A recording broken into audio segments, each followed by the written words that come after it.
सपने देखने वाले लोग बहुत होते हैं, लेकिन अपने मेहनत और लगन के दम पर उस सपने को साकार करने वाले कम ही लोग होते हैं। रोहतास की बेटी सानिया कलीम उन्हीं में से एक है, जो बीपीएससी 17वीं की परीक्षा में सफलता हासिल की है और डीएसपी बनने का गौरव प्राप्त किया है। सानिया कलीम हमारे साथ है, या यूं कहें कि डीएसपी सानिया कलीम हमारे साथ है। सबसे पहले आपको इस सफलता के लिए बहुत बहुत बधाई। शुक्रिया। कैसा लगा था उस समय जब आपको पहली बार पता चला कि आपका चयन हो गया बीपीएससी 17वीं की परीक्षा में? कैसा था वो क्षण? एक्चुअली जब पीडीएफ आया तो एक्चुअली मेरे कज़िन के थ्रू आया, तो देख के यकीन नहीं हुआ। आई थॉट कि शायद कोई फेक पीडीएफ सर्कुलेट हो रहा है। अच्छा। लेकिन बाद में वो मेरे ग्रुप पर आने लगा तो रियलाइज़ हुआ कि नहीं, सही पीडीएफ है। तो अनबिलीवेबल मोमेंट था, लेकिन बहुत खुशी भी हो रहा था कि फाइनली मेरा जो हार्ड वर्क है that has been paid off. सुनिए, आज आपकी चर्चा पूरे जिले में हो रही है। अब तो जिम्मेदारियां बढ़ गई होंगी। जी। क्या कुछ पहले से कुछ सोच में बदलाव हुआ है? शुरू में तो बहुत खुशी हो रही थी, लेकिन जब पता चला कि एज अ डीवाईएसपी सिलेक्शन हुआ है तो बहुत चैलेंजिंग और डिमांडिंग जॉब है। हाँ। तो मेरी ये पूरी कोशिश रहेगी कि जो भी मेरी ड्यूटी हो उसको मैं अच्छे से ग्राउंड लेवल पर उसको एग्जीक्यूट करूँ। आपकी बचपन की बात करें तो कैसी छात्रा रही थी आप पढ़ाई में? आप थोड़ा एजुकेशनल टूर के बारे में बताइए, कैसे स्टार्ट किया पढ़ाई, कहाँ से ग्रेजुएशन किया, ये सब। बेसिक एजुकेशन स्कूलिंग मेरा up to 12th home town से ही हुआ है, जेम्स इंग्लिश स्कूल से।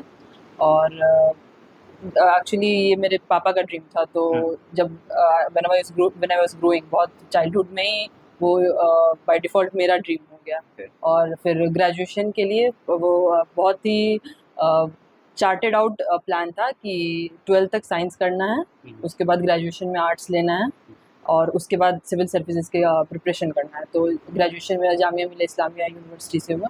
उसके बाद मैंने हज भवन का एंट्रेंस दिया और हज भवन के एंट्रेंस के थ्रू मेरा सिलेक्शन एमएमएचयू में हुआ, जो कि उसी का ब्रांच है मीठापुर में। तो वहाँ मैंने अपने प्रीलिम्स और मेंस की प्रिपरेशन की और फिर इंटरव्यू की प्रिपरेशन के लिए आई जॉइंड हज भवन। तो ये मेरा पूरा जर्नी रहा है। ड्यूरिंग द प्रिपरेशन आपका नॉर्मल डे कैसा होता था? जैसे यूँ कहें कि आपका रूटीन क्या था एक तरह से स्टडी का? स्टडी का routine apart from daily activities के लिए जो भी टाइम है, उसके अलावा जो भी टाइम बचता था वो पढ़ाई में ही जाता था, क्योंकि उसके अलावा कोई काम और कुछ होता नहीं था। तैयारी के दौरान कभी मन में अप्स डाउन हर स्टूडेंट्स के लाइफ में होता है। जी। क्या कभी ऐसा हुआ है कि अब नहीं हो पाएगा, इसको छोड़ देते हैं? अगर उस सिचुएशन में अपने आप को कैसे मोटिवेट करते थे आप? एक्चुअली ये लॉन्ग जर्नी रहा है, 2.5 ईयर्स अप्रॉक्सिमेट। तो हर पॉइंट पे लगता था कि बहुत हो रहा है, अब शायद इस पॉइंट से आगे नहीं हो पाएगा हमसे। तो I used to talk to my friends और अपने फैमिली मेम्बर्स से बात करती थी, तो वो बहुत सपोर्टिव इन्वायरमेंट रहा है। तो उनका जो मोटिवेशन रहा है उसके थ्रू लगता था कि कोई बात नहीं, ये जस्ट एक फेज़ है।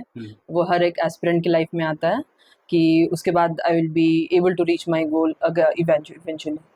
जब आपका सिलेक्शन हुआ था तो मैंने अपनी मम्मी का स्टेटमेंट देखा था। वो कह रहे थे कि सुबह 3-3 बजे हम खाना बनाते थे अपनी बेटी के लिए। जी। तो कैसा योगदान रहा आपकी फैमिली का आपकी सफलता में? एक्चुअली जब मैं पटना में रहती थी तो हॉस्टल का खाना मिलता था वहाँ पे। तो कभी-कभी लगता था यार घर का खाना अब खाना है। तो अम्मी को कॉल करते थे या बहन को कॉल करते थे, तो वो कुछ अरेंजमेंट कर देती थी ताकि घर का खाना कभी-कभी पहुँच जाए मेरे पास। एक बहुत गंभीर सवाल आपसे लेंगे, चूँकि आप अब डीएसपी बन ही गई। जी।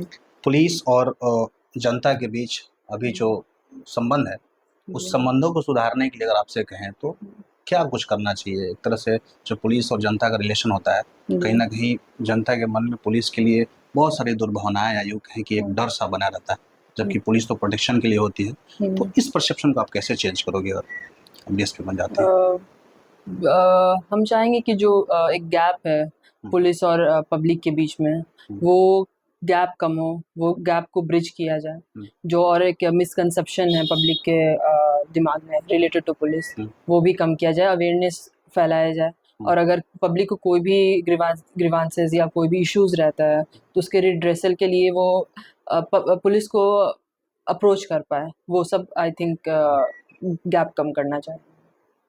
आपके अनुसार अगर हम पूछें कि एक वरीय पुलिस अधिकारी की क्या कुछ मुख्य रूप से विशेषता होनी चाहिए?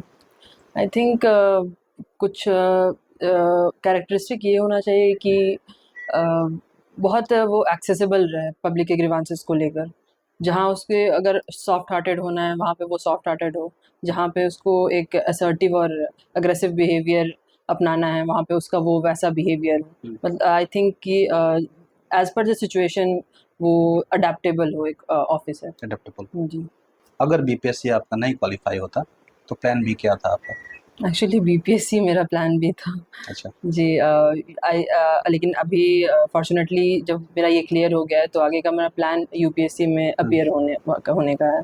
सनी जी, एक बहुत महत्वपूर्ण सवाल है। जैसे मुझे पता चला कि आपने सेल्फ प्रिपरेशन किया, जी। किसी भी कोचिंग का सहारा नहीं लिया। तो आजकल जैसे जो यूथ प्रिपरेशन करते हैं, सोशल मीडिया कितना इम्पैक्ट डालता है? क्या आपने कभी सोशल मीडिया से दूरी बनाई या उसके साथ ही इसको कंटिन्यू किया है? सोशल मीडिया से एक्चुअली ड्यूरिंग माई ग्रेजुएशन वो मेरा नाता टूट गया था, वो फॉर डिफरेंट रीज़न था, not particularly for exam related thing, क्योंकि आई थिंक कि कुछ बेनिफिशियल मेरे लाइफ में उसकी वजह से ऐड नहीं हो रहा था वैल्यू, तो I just cut off from that. और जो भी नेसेसरी सोशल मीडिया जैसे टेलीग्राम, व्हाट्सएप, तो ये बेनिफिशियल रहा है थ्रू आउट माई प्रिपरेशन।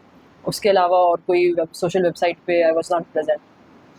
मतलब आपने सोशल मीडिया का इस्तेमाल बस पॉजिटिव वे में किया है, जी। स्टडी मटेरियल शेयर करने के लिए। जी, एग्जैक्टली। आजकल के यूथ्स जो डिस्ट्रैक्ट हो जाते हैं, यूथ कहें या छोटी उम्र के बच्चे जो सोशल मीडिया के चक्कर में अपना समय बर्बाद करते हैं, उनके लिए क्या कुछ कहना चाहेंगे? कैसे इससे दूरी बनाया जाए?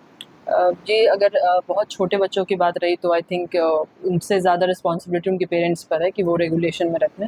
अपार्ट फ्रॉम दैट जो एडल्ट हैं वो थोड़े अगर अपने ड्रीम्स को लेके अवेयर हैं और थोड़े सीरियस हैं तो आई थिंक वो इवेंचुअली उनमें आ जाना चाहिए बात कि क्या उनका उनकी प्रायोरिटी है और किस चीज़ पर उन्हें ज़्यादा ध्यान देना चाहिए। जब आप अपने बचपन के दिन याद करती हैं, छोटी सी बच्ची जब एक छोटे से शहर से निकल के इतने बड़े एग्ज़ाम क्रैक करती हैं, तो उस समय जब ये मैसेज आता है कि हम इतने बड़े एग्ज़ाम में क्वालिफ़ाई हो गए, क्या कुछ इमोशनल कुछ पुराना यादें कुछ ऐसा जो शेयर करना चाहेंगे? जी, एक्चुअली लोग सोचते हैं कि शायद बीपीएससी या सिविल सर्विस के जो भी एग्ज़ामिनेशन का प्रिपरेशन रहता है, वो 1 ईयर, 2 इयर्स का ड्यूरेशन रहता है। बट मेरा ये रियलाइज़ेशन रहा है कि शायद मेरा वो प्रिपरेशन बहुत बचपन से ही चलते आ रहा है, क्योंकि माइंड में वो कहीं न कहीं चीज़ था। मेबी हम बहुत डिवोटेड नहीं थे, सिलेबस के अकॉर्डिंग नहीं पढ़ रहे थे, लेकिन जो भी मेरा पढ़ाई रहा है स्कूल में, ग्रेजुएशन में, जो भी मेरा एक्सपीरियंस रहा है स्कूल में, अपने कॉलेज में, जामिया में, वो कहीं न कहीं इसके तरफ ही था। तो आई थिंक वो एक बहुत क्यूमुलेटिव प्रिपरेशन रहा है सिंस माय चाइल्डहुड।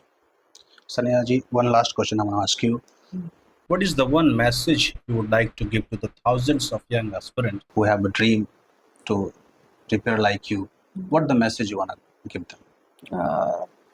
वेल लोग तो इसको मेल और फीमेल कैंडिडेट्स के बीच में डिवाइड करते हैं, but I think male candidate हो या फीमेल कैंडिडेट हो, they all have their different issues, different obstacles. Comparison नहीं है, क्योंकि अगर हम अपने सोसाइटी में देखें तो जो मेल पॉपुलेशन है उनके ऊपर अलग चैलेंजेस रहते हैं, फीमेल के ऊपर अलग चैलेंजेस रहते हैं। तो आई थिंक कि चैलेंजेस वो सबके लाइफ में आएंगे, but the thing is that we should keep moving forward. वो चैलेंजेस को एज अ चैलेंजेस लेना चाहिए। इट्स नॉट दैट कि आपको वो एज अ लाइफ एक्सेप्ट कर लेना चाहिए, कि वो बस एक फेज़ होता है हर एक के लाइफ में, और वो इवेंचुअली आप ओवरकम कर लेते हैं और you emerge as a stronger person.